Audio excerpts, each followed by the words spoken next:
గంటకు 12 కిలోమీటర్ల వేగంతో కాకినాడ వైపు మోంతా తుఫాన్ అయితే దూసుకువస్తుంది. ఆ ప్రభావం కాకినాడ పరిసర ప్రాంతంలో తీవ్ర స్థాయిలో కనిపిస్తుంది. ప్రస్తుతానికి మనం కాకినాడ ఉప్పాడ బీచ్ రోడ్లో ఉన్నాం. బీచ్ రోడ్లో పరిస్థితి చూస్తే ఇక్కడ సముద్రం అంతా కూడా అల్లకల్లోలంగా మారింది. కెరటాలు ఉవ్వెత్తున ఎగిసిపడుతున్నాయి. సుమారు 10 అడుగులు ఎత్తుకి ఎగిసిపడుతున్న పరిస్థితి అయితే మాత్రం మనం విజువల్స్ రూపంలో చూసుకోవచ్చు. సముద్రం అంతా కూడా అల్లకల్లోలంగా మారిపోయి, అంటే నార్మల్కి తుఫాను ప్రభావానికి సముద్రం క్లియర్గా కనిపిస్తుంది మనకి విజువల్స్లో కనుక చూసుకుంటే కనుక. అయితే ఈ బీచ్ రోడ్లో ఒక అడ్డంగా ఉన్న రాళ్ళు కెరటాల తాకిడికి పెద్ద పెద్ద రాళ్ళు, అంటే మనం ఒకసారి విజువల్స్లో కనుక చూసుకుంటే కనుక కెరటాల తాకిడికి పక్కన ఉన్న రాళ్ళు ఇక్కడికి వచ్చి పడుతున్నాయంటే కెరటాలు ఏ స్థాయిలో ఈ రాళ్ళుపై తాగుతున్నాయో మనం చూసుకోవచ్చు. రోడ్డు మొత్తం కూడా చిదిలిమైపోయిన పరిస్థితి, అంటే ఈ మార్గంలో వెళ్ళలేని పరిస్థితి అయితే ఉంది. నిన్న ఉదయం నుంచి కూడా ఈ మార్గంలోకి ఎవరిని రాకుండా కూడా పూర్తి స్థాయిలో అయితే మాత్రం నియంత్రించారు పోలీసులు. అయితే దీనికి సంబంధించి అంటే తుఫాను ఎఫెక్ట్ ఏ స్థాయిలో ఉందంటే తీరం దాటే సమయానికి 90 నుంచి 110 కిలోమీటర్ల వేగంతో తీరం వెంబడి ఈదురుగాలు వేస్తాయని చెప్పి అధికారులు అంచనా అయితే వేస్తున్నారు. ఆ స్థాయికి తగ్గట్టుగా సుమారుగా అంటే కాకినాడ పరిసర ప్రాంతంలో కాకినాడ నుంచి మచిలీపట్నం సమీపంలోనే తీరం దాటే అవకాశం ఉందని చెప్పి అధికారులు అయితే మాత్రం ఒక అంచనా అయితే వేస్తున్నారు. ఆ సమయంలో 110 కిలోమీటర్ల వేగంతో ఈదురుగాలు ఉంటాయి. ప్రస్తుతానికి మనం బీచ్ రోడ్లో ఉన్నాం. బీచ్ రోడ్లో కూడా ఈదురుగాలి ప్రభావం అయితే మాత్రం తీవ్ర స్థాయిలో ఉంది. మనం ఇక్కడ నిలబడలేని పరిస్థితులు, అంటే ఈ ఈదురుగాలు కనుక మనం చూసుకుంటే కనుక 30 నుంచి 40 కిలోమీటర్ల వేగంతో ఈ ఈదురుగాలు ఉంటాయని చెప్పి అనుకోవచ్చు. ఇలాంటి అంటే 30 నుంచి 40 కిలోమీటర్ల వేగంతో ఉన్న ఈదురుగాల్లోనే మనం నిలబడలేని పరిస్థితిలో స్థాయిలో ఉంటే కనుక తీరం దాటే సమయంలో ఎలాంటి పరిస్థితి ఉంటుంది, ఆ పరిస్థితిని ఏ విధంగా తట్టుకోవాలనే అంశంపై పూర్తిగా ఇటు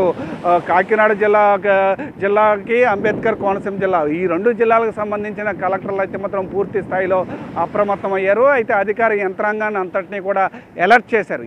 ఎట్టి పరిస్థితిలో ప్రాణ నష్టం జరగకుండా జాగ్రత్తలు తీసుకోవాలని చెప్పి ఎక్కడికక్కడే పూర్తి స్థాయిలో సహాయ చర్యలు అందించేందుకు అన్ని రకాల ఏర్పాట్లు సిద్ధం చేసినప్పటికీ కూడా ఈ తుఫాన్ అయితే మాత్రం అంచనా వేయలేని స్థాయిలో ఉంటుందనే పరిస్థితి అయితే మాత్రం ప్రతి ఒక్కరూ కూడా అనుకుంటున్నారు. అయితే ఎవరు కూడా అవసరమైతే తప్ప ఈ రోజు నుంచి అంటే ఇప్పటి నుంచి 24 గంటలు రేపు సాయంత్రం లోపు వరకు కూడా ఎట్టి పరిస్థితుల్లో ఎవరో కూడా బయటికి రావద్దని చెప్పి అధికారుల ఆదేశాలు కూడా జారీ చేశారు.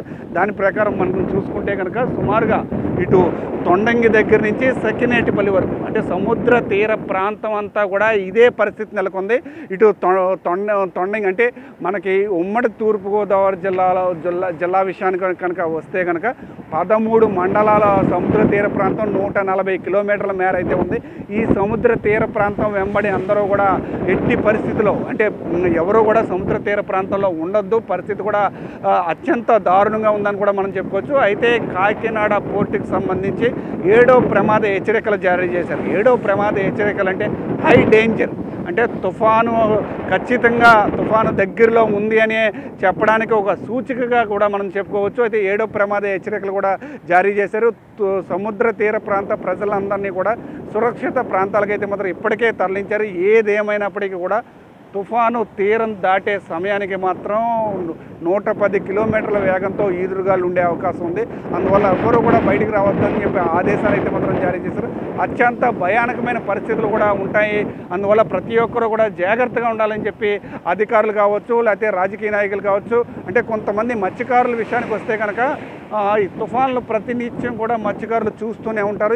ఇలాంటి తుఫాన్లు మాకు అలవాటే అని చెప్పి కొంతమంది పునరావాస కేంద్రాలకి రావడానికి నిరాకరించినప్పటికీ కూడా తప్పని పరిస్థితిలో వాళ్ళ సంరక్షణ కోసం ప్రజాప్రతినిధులు కావచ్చు, లేకపోతే పోలీసులు కావచ్చు, వాళ్ళని బయటికి తీసుకొచ్చి ఖచ్చితంగా సురక్షిత ప్రాంతాల్లోనే ఉంచుతున్నారు. దీనికి సంబంధించి సహాయ చర్యలు అందరినీ ఏర్పాటు చేసేందుకు హెలికాప్టర్లు కూడా సిద్ధం చేశారు. ఎన్డీఆర్ఎఫ్, ఎస్డీఆర్ఎఫ్ బృందాలు కూడా సిద్ధంగా ఉన్నాయని చెప్పి అధికారులు అయితే చెప్తున్నారు. అయితే తీరం దాటే సమయంలో ఎలాంటి పరిస్థితి ఉంటుందా అనేది మాత్రం వేచి చూడాలి. ప్రస్తుతానికి అయితే మాత్రం బీచ్ రోడ్ అంతా కూడా చిదిలిమైపోయింది.